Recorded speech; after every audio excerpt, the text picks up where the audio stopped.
আজও রামিসার ধর্ষণের বিচার আমরা দেখতে পাইনি। এনার্জি নাই, অথচ বাংলাদেশের পতাকা লাগিয়ে সে এই ঢাকা শহরে বেইলি রোডের মতো একটা মন্ত্রী পাড়ায় সে অবস্থান করে। যারাই ধর্ষণের সাথে জড়িত হবে প্রত্যেক ধর্ষণকারীকে এইভাবে ঝুলিয়ে ফাঁসির কাস্টে ঝোলানো হবে। প্রশাসনের লোকেরাই যে আপনার নিরাপত্তাহীনতায় ভুগছে, তাহলে রামেসার ধর্ষণ কাণ্ড খোদ সরকার প্রধানমন্ত্রী বলেছে এটা বেশ কিছুদিনের মধ্যে বা সপ্তাহখানেকের মধ্যে কিন্তু আমরা সর্বোচ্চ বাংলাদেশের আইনের সর্বোচ্চ শাস্তি নিশ্চিত করা হবে। কিন্তু সরকার থেকে মানুষ কেন আঙ্গুল দিবে, মানে বর্তমান সরকারকে মানুষ কেন সন্দেহ করবে? এই যে কিছু কিছু ক্রাইটেরিয়া আছে, যেমন রামেসার হত্যাকাণ্ড, রামেসার ধর্ষণ কাণ্ড খোদ সরকার প্রধানমন্ত্রী বলেছে এটা বেশ কিছুদিনের মধ্যে বা সপ্তাহখানেকের মধ্যে কিন্তু আমরা সর্বোচ্চ বাংলাদেশের আইনের সর্বোচ্চ শাস্তি নিশ্চিত করা হবে। কিন্তু আমরা আজও রামেসার ধর্ষণের বিচার আমরা দেখতে পাইনি। এই যে ধর্ষণের বিচার যদি জনসম্মুখে মিডিয়া দেখে যদি বলতো যে রামেসার ধর্ষণের মতো যত বাংলাদেশের ধর্ষণ হবে, যারাই ধর্ষণের সাথে জড়িত হবে প্রত্যেক ধর্ষণকারীকে এইভাবে ঝুলিয়ে ফাঁসির কাস্টে ঝোলানো হবে, এইভাবে যদি সরকার একটা দৃষ্টান্ত স্থাপন করতো তাহলে সরকার দিয়ে কেউ আঙুল তুলতো না।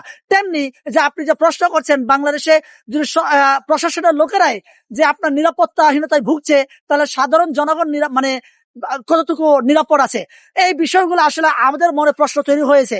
তাই আমি মনে করি বর্তমান সরকারকে সজাগ দৃষ্টি থেকে এই যে বাংলাদেশের অভ্যন্তরীণ যে সকল কর্মকাণ্ড রয়েছে এই কর্মকাণ্ডগুলো সূক্ষ্মভাবে এই যে আপনার শেখ হাসিনার মতো না করে, যাতে করে আপনার একজন পুরুষতান্ত্রিক যে সরকার, আমরা অনেকেই বলেছিলাম যে বাংলাদেশে মহিলাতান্ত্রিক সরকার। আমি এই কথা বলে অনেকে বলবেন যে আপনি মৌলবাদীর কথা বলছেন।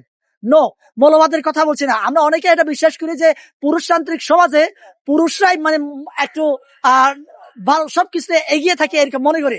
তাহলে এই যে পুরুষতান্ত্রিক সমাজে এই ধর্ষণ কাণ্ডগুলো হচ্ছে, সব জায়গায় এই ধর্ষণ নিয়ে সঠিক একটা বিচার এই পর্যন্ত আমরা দেখতে পারি নাই।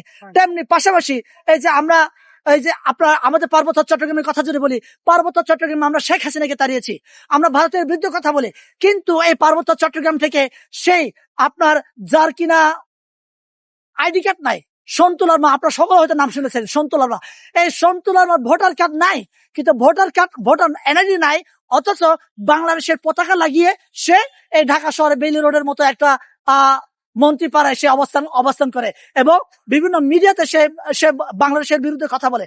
এইরকম রাষ্ট্রদ্রোহী ব্যক্তিদেরকে যখন আমরা পোষবো, লালন পালন করব, স্বাভাবিকভাবে বাংলাদেশের আইন শৃঙ্খলা অবনতি হবে এবং বাংলাদেশের পরিস্থিতিগুলো আপনার দিন দিন অবনতির দিকে যাবে, এটাই স্বাভাবিক।